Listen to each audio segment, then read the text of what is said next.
तो चलिए शुरुआत करते हैं आज के अपने पहले क्वेश्चन के साथ। हमारा पहला क्वेश्चन है, जैनवाद के प्रमुख समर्थक निम्नलिखित वर्ग में से कौन थे? ऑप्शन है ब्राह्मण, क्षत्रिय, वैश्य, शूद्र।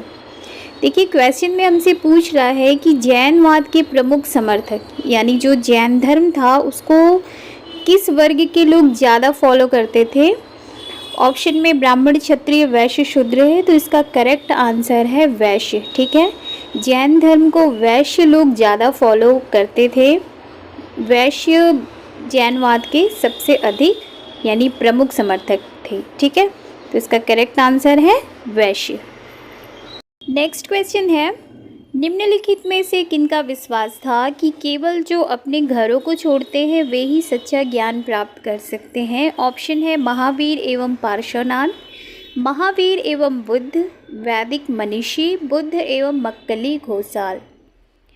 तो क्वेश्चन में ये है कि इनमें से कौन थे जो ये मानते थे कि जो घर का त्याग करते हैं, घर छोड़ते हैं, उन्हें ही सच्चा ज्ञान प्राप्त हो सकता है। ठीक है, तो इसका करेक्ट आंसर है महावीर एवं बुद्ध। महावीर यानी कि जैन और बौद्ध दोनों ही धर्मों का ये मानना था कि जो घर का त्याग करेंगे, जो घर छोड़ेंगे, वही सच्चा ज्ञान प्राप्त कर सकते हैं। गृहस्थ में रहने वाला इंसान सच्चा ज्ञान प्राप्त नहीं कर सकता है। ये महावीर स्वामी और गौतम बुद्ध दोनों का मानना था, इसलिए ये समानता दोनों ही धर्मों में मानी जाती है। ठीक है, नेक्स्ट क्वेश्चन है, अश्वघोष ने बुद्ध की जीवनी बुद्धचरित निम्नलिखित में से किस भाषा में लिखी है? ऑप्शन है पाली, प्राकृत, संस्कृत या फिर अपभ्रंश।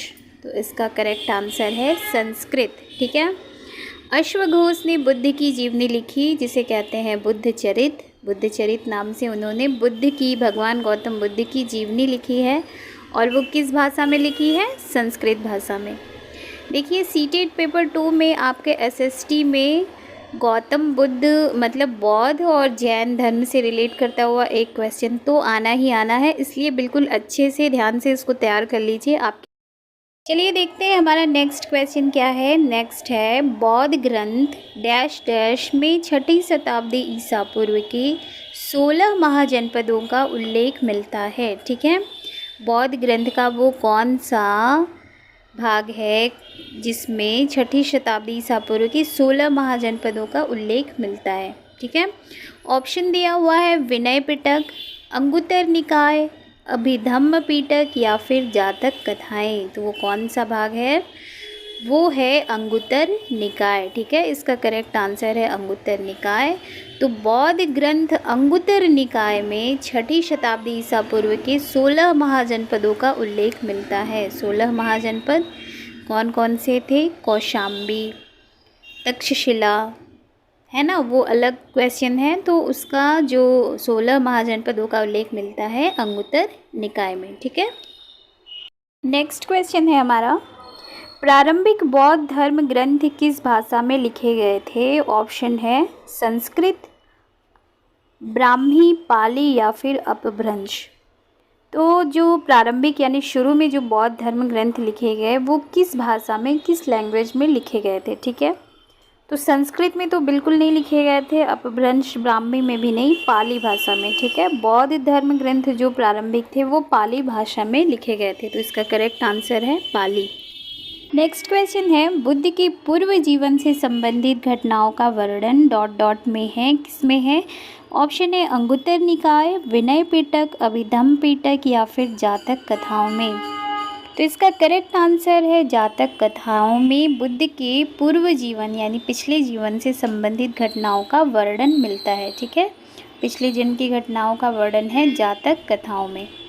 बढ़ते हैं अपने अगले क्वेश्चन की ओर। हमारा अगला नेक्स्ट क्वेश्चन है, निम्नलिखित बौद्ध ग्रंथों में से कौन सा सर्वाधिक महत्वपूर्ण है? मतलब सबसे महत्वपूर्ण ग्रंथ कौन सा है? ऑप्शन है त्रिपिटक, जातक कथाएं, अंगुत्तर निकाय या फिर बौद्ध निकाय।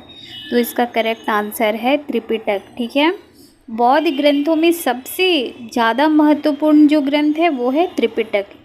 ठीक है, इसका करेक्ट आंसर ऑप्शन है त्रिपिटक। नेक्स्ट क्वेश्चन है हमारा, गौतम बुद्ध को किस स्थान पर ज्ञान की प्राप्ति हुई थी? ऑप्शन है लुम्बिनी, बोध गया, सारनाथ या फिर कुशीनारा। तो इसका करेक्ट आंसर है बोध गया। बोध का क्या मतलब होता है? बोध का मतलब ही होता है ज्ञान, ठीक है, बोध हो जाना, ज्ञान हो जाना, ठीक है। तो बोध गया में हुई थी, और बोध गया कहाँ पर है? बोध गया बिहार राज्य में है, ठीक है। और गौतम बुद्ध ने जो ज्ञान प्राप्ति का रास्ता था उन्होंने खुद ही ढूंढा। खुद ही ढूंढा मतलब वो किसी गुरु या फिर किसी पंडित के पास नहीं गए, उन्होंने ये रास्ता खुद से, खुद में ही परमात्मा ढूंढने का प्रयास किया, ठीक है। और पीपल के नीचे कई दिनों तक उन्होंने तपस्या करी, अंततः उन्हें ज्ञान प्राप्त हुआ और बोध गया में, ठीक है। और लुम्बिनी में गौतम बुद्ध जी का जन्म हुआ था, ठीक है, जो कि नेपाल में है। और वाराणसी के निकट सारनाथ गए थे, वो ज्ञान प्राप्ति होने के बाद वो सारनाथ गए, जहाँ उन्होंने पहली बार अपना उपदेश दिया था, ठीक है। और कुशीनारा में मृत्यु से पहले का शेष जीवन उन्होंने पैदल ही एक स्थान से दूसरे स्थान की यात्रा करने और लोगों को शिक्षा देने में व्यतीत किया। चलिए स्टूडेंट, बढ़ते हैं अपने नेक्स्ट क्वेश्चन की ओर। हमारा नेक्स्ट क्वेश्चन है, गौतम बुद्ध ने अपनी शिक्षा सामान्य लोगों को किस भाषा में दी? सामान्य लोग मतलब जो भी क्षेत्रों में सामान्य लोग थे, ना कि बहुत ज़्यादा एजुकेटेड, ना कि जमींदार, ना कि राजा, सामान्य लोगों को किस भाषा में दी? ऑप्शन है देवनागरी, प्राकृत, संस्कृत या फिर मलयालम। तो इसका करेक्ट आंसर क्या होगा? इसका करेक्ट आंसर होगा, देखिए, संस्कृत में देना मतलब बहुत विद्वान हो, पढ़े लिखे हो तभी। तो सामान्य लोगों से रिलेट करता हुआ ऐसा होगा जो नेचुरली, जो लोग प्राकृतिक तौर पे बोलते हो, यानी कि जो उनकी पहली भाषा हो, ठीक है। तो इसका करेक्ट आंसर है प्राकृत भाषा में दी, ठीक है। बुद्ध ने अपनी शिक्षा सामान्य लोगों को प्राकृत भाषा में दी, जिससे सामान्य लोग भी उनके संदेश को समझ सकें। अब वो संस्कृत में अगर अपना उपदेश देते तो सामान्य लोग को तो समझ में नहीं आती, ठीक है। तो उन्होंने प्राकृत भाषा को चूज़ करा, जिससे उनके जो संदेश हैं, मैसेज हैं, वो लोगों तक पहुंच सके सीधे, ठीक है। देखिए, हिस्ट्री पढ़ के बोर मत हुआ करिए, हिस्ट्री पढ़ के कुछ सीखा करिए। हिस्ट्री हमें बहुत कुछ सिखाती है, और मेरे लिए तो ये बहुत ही इंटरेस्टिंग सब्जेक्ट है। बहुत सारी चीज़ें हमें पता चलती है, बहुत कुछ सीखने को मिलता है। और आपके सीटेट में ये इनमें से कोई ना कोई क्वेश्चन आएगा, इसलिए वीडियो को देखिए, बोर ना होइए। चलो बच्चों, बढ़ते हैं अपने नेक्स्ट क्वेश्चन की ओर। हमारा नेक्स्ट क्वेश्चन है, उपनिषद का शाब्दिक अर्थ क्या होता है? ठीक है, उपनिषद क्या है? उत्तर वैदिक ग्रंथों का हिस्सा थे उपनिषद, और इनका शाब्दिक अर्थ होता क्या है? ऑप्शन ए गुरु के समीप बैठना, गुरु से दूर बैठना, गुरु की आज्ञा का पालन करना या फिर वेदों को पढ़ना। तो उपनिषद का बड़ा ही सिंपल सा शाब्दिक अर्थ है गुरु के समीप बैठना। ठीक है, गुरु के समीप बैठना का क्या मतलब है?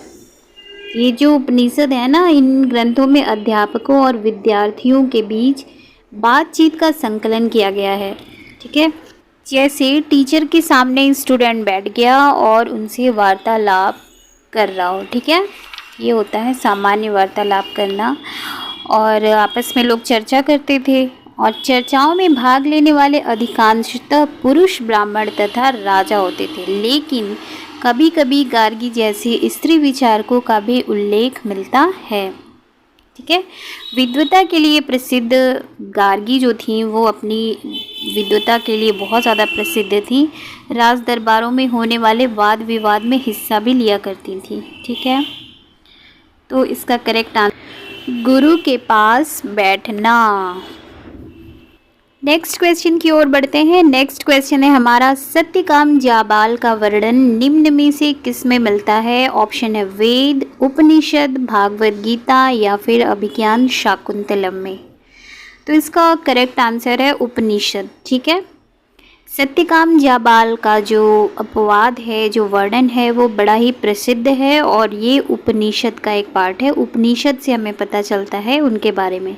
शॉर्ट में उनकी स्टोरी देख लेते हैं। सत्यकाम जाबाल जो थे, इनका जो नाम पड़ा है जाबाल, वो उनकी दासी माँ के नाम पर पड़ा है। उनकी माँ का नाम, दासी माँ का नाम था जाबाल, उनके नाम पर ये सत्यकाम जाबाल हुए।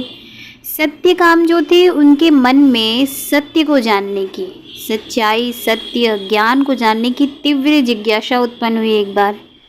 फिर उन्हें उनकी माँ ने गौतम नामक एक ब्राह्मण के पास भेजा। तो गौतम ऋषि ने, ब्राह्मण ने उन्हें अपने विद्यार्थी के रूप में स्वीकार किया और उन्हें शिक्षा देना शुरू करी। वह अपने समय के सर्वाधिक प्रसिद्ध विचारक बन गए। गुरु गौतम ने उन्हें इतनी अच्छी शिक्षा दी, उनका मतलब उनके मन की जिज्ञासा जो थी सत्य को जानने की, उसको पूरा करी और वो आगे चलकर प्रसिद्ध विचारक के रूप में जाने जाने लगे। ठीक है, चलिए अब हम जैन धर्म से कुछ क्वेश्चन देख लेते हैं। हमारा पहला क्वेश्चन है जैन धर्म से। जैन धर्म ग्रंथों की रचना मुख्यतः किस भाषा में हुई थी? ऑप्शन है अपभ्रंश, संस्कृत, पाली या फिर प्राकृत। तो जिस तरह गौतम बुद्ध ने अपने जो उपदेश दिए, लोगों तक जो अपना संदेश पहुंचाया, वो उन्होंने प्राकृत भाषा में दिया, और जैन धर्म ग्रंथों की रचना मुख्यतः हुई है प्राकृत भाषा में। ठीक है, तो इसका ऑप्शन डी बिल्कुल सही है, प्राकृत भाषा। नेक्स्ट क्वेश्चन है, महावीर स्वामी द्वारा दिए गए मौलिक सिद्धांत ... प्राचीन ग्रंथों में हैं जिन्हें पूर्व कहते हैं। बाद में इन्हें ... अंग एवं ... उपांगों में विभाजित कर दिया गया। तो डॉट में क्या हमें करना है, क्या भरना है? ऑप्शन है 12, 14, 15, ऑप्शन बी है 14, 12, 12 या ऑप्शन सी 10, 10, 12। तो इसका करेक्ट आंसर है ऑप्शन बी। ठीक है, इस तरह से होगा। महावीर स्वामी द्वारा दिए गए मौलिक सिद्धांत 14 प्राचीन ग्रंथों में हैं जिन्हें पूर्व कहते हैं। बाद में इन्हें 12 अंग एवं 12 उपांगों में विभाजित कर दिया गया। ठीक है, तो इसका ऑप्शन बी करेक्ट आंसर है। नेक्स्ट क्वेश्चन है, जैन शब्द जिन शब्द से निकला है जिसका अर्थ है, यानी कि जो जैन शब्द है वो जिस शब्द से निकला है वो है जिन, इसका अर्थ क्या होता है? ऑप्शन है जन, विजेता, ज्ञानी या फिर प्रकाशमान। तो इसका करेक्ट आंसर है विजेता। ठीक है, महावीर स्वामी को विजेता कहा गया। जैन शब्द जो है वो जिन शब्द से निकलता है जिसका अर्थ होता है एक विजेता। ठीक है, नेक्स्ट क्वेश्चन है, संघ में रहने वाले बौद्ध भिक्षुओं के लिए बनाए गए नियम किस ग्रंथ में मिलते हैं? ऑप्शन है अंगुत्तर निकाय, विनय पिटक, जातक कथाएं या फिर बौद्ध निकाय। तो संघ में रहने वाले बौद्ध भिक्षुओं के लिए जो नियम बनाए गए थे वो विनय पिटक नामक ग्रंथ में मिलते हैं। ठीक है, तो इसका करेक्ट आंसर हो जाएगा विनय पिटक। और विनय पिटक से हमें पता चलता है कि संघ में पुरुषों और स्त्रियों के रहने की अलग अलग व्यवस्था थी। ठीक है, सभी लोग यानी सभी व्यक्ति संघ में एंट्री ले सकते थे, प्रवेश ले सकते थे, लेकिन संघ में प्रवेश के लिए बच्चों को अपने पेरेंट्स से, दासों को अपने स्वामी से, राजा से, राजा के यहाँ काम करने वाले लोगों को राजा से, कर्जदारों को अपने देनदारों से और एक स्त्री को अपने पति से अनुमति लेनी होती थी। इसके बाद ही उनका संघ में प्रवेश हो सकता था। ठीक है, चलिए देखते हैं हमारा नेक्स्ट क्वेश्चन क्या है। नेक्स्ट है, वर्तमान में कार्ली गुफा किस राज्य में स्थित है? ऑप्शन है गुजरात, महाराष्ट्र, बिहार या फिर झारखंड। तो आपको क्या लगता है इसका करेक्ट आंसर क्या होगा? बहुत बार आपने पढ़ा होगा, सुना होगा बौद्ध विहारों के बारे में। तो ये जो कार्ली गुफा है वो किससे रिलेट करती है और कहाँ है? चलिए मैं बताती हूँ इसका आंसर। इसका करेक्ट आंसर है महाराष्ट्र में। ठीक है, कार्ले जो गुफा है वो स्थित है वर्तमान में महाराष्ट्र में। ठीक है, भिक्खु भिक्खुड़ियों के लिए बनाया गया था। भिक्खु भिक्खुड़ियाँ क्या करती थी? इन शरण स्थलों में रहकर अपना ध्यान किया करते थे। पहाड़ी को काट कर एक गुफा बनाई गई है कार्ले। नेक्स्ट क्वेश्चन है, आरंभिक विहार किससे बनाए गए थे, यानी शुरू में जो बौद्ध और जैन विहार होते थे वो किससे बनाए गए थे। ऑप्शन है लकड़ी से, मिट्टी से, पत्थरों से या फिर मिट्टी से। तो इसका करेक्ट आंसर है लकड़ी से। ठीक है, आरंभिक विहार लकड़ी के बनाए गए थे, बनाए जाते थे। और ये विहार क्या होते थे, विहार से आप बिहार राज्य मत समझिएगा। विहार जो होते हैं जैन तथा बौद्ध भिक्षु जो पूरे साल एक स्थान से दूसरे स्थान घूमते हुए उपदेश दिया करते थे, और जब बारिश का मौसम होता था तो उनके लिए यात्रा करना कठिन हो जाता था। फिर वो क्या करते थे, एक ही स्थान पर निवास करते थे। ऐसे समय अपने अनुयायियों द्वारा उद्यानों में बनाए गए अस्थायी निवासों में अथवा पहाड़ी क्षेत्रों में, प्राकृतिक गुफाओं में रहते थे। जैसे जैसे समय बीतता गया, भिक्षु भिक्षुणियों ने स्वयं तथा उनके समर्थकों ने अधिक स्थायी शरणा स्थलों की आवश्यकता का अनुभव किया। यानी जैसे जैसे समय बीता, भिक्षु भिक्षुणियों को लगने लगा कि उन्हें और उनके अनुयायियों के लिए, समर्थकों के लिए स्थायी शरण स्थलों की ज़रूरत है। ये नहीं कि पहाड़ी, पहले क्या था, चट्टान को काट कर, पहाड़ी को काट कर रहते थे, अब उनको स्थायी निवास की ज़रूरत पड़ने लगी। फिर उन्होंने शुरू में क्या किया, लकड़ी से विहार बनाना शुरू किया। यानी आरंभिक विहार लकड़ी के बनाए, फिर बाद में इसका निर्माण उन्होंने ईंटों से किया। ठीक है, लकड़ी के बाद इनके निर्माण में ईंटों का प्रयोग होने लगा। पश्चिमी भारत में विशेषकर पश्चिमी भारत में कुछ विहार पहाड़ियों को खोदकर बनाए गए, जैसे कि कार्ले की गुफा महाराष्ट्र में जो है वो पहाड़ी को काटकर बनाई गई है। ठीक है फ्रेंड्स, आज के लिए सिर्फ इतना ही। मिलते हैं नेक्स्ट वीडियो में। अगर वीडियो अच्छी लगी हो तो please like, share and subscribe ज़रूर कर दीजिएगा।